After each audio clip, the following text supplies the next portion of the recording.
At a House Transportation and Infrastructure hearing on July 23rd, Congressman Stanton of Ohio asked acting FEMA Administrator David Richardson if he agrees with President Trump that the response to the Texas floods was the best ever. You testified here today that you relied on the judgment of the Texas emergency management officials, including Texas pre-based urban search and rescue. But FEMA did not act to bring in and pre-position additional urban search and rescue. That was a choice.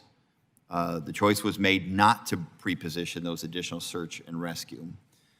In light of the fact that the lack of the greater number of urban search and rescues that could have saved more lives, do you still agree with President Trump's assessment that the response to the horrific Texas floods was, quote, the best FEMA response ever, unquote?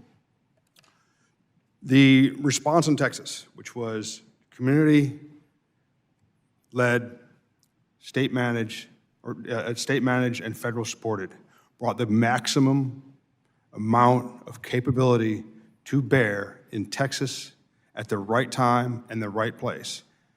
Through the Secretary's leadership, to the President's leadership, to my own leadership, to NIM Kids' leadership, to Region 6, we made that happen. And that is a model of how response should be done. The maximum capability. Remember, emergency management is not a pile-on sport. It's well-coordinated, relies on personal relationships, it's got to be exercised beforehand, and all those things came together on Texas's worst day, and we all grieve for the state of Texas. All those things came together to show what President Trump and Secretary Noem called the best response ever. And I agree that it was an outstanding response, and the people of Texas deserved that outstanding response.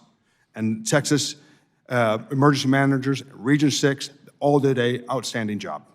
Well, I will strongly disagree that all of the resources were brought to bear that could have been. I think it was a choice by FEMA to not fulfill their statutory responsibility to pre-position under the circumstances. I believe that likely cost lives in these circumstances. And I believe it's a shame that you will state that this was the, quote, best FEMA response ever. I yield back. For more Congress clips, stay right here, and thanks for watching.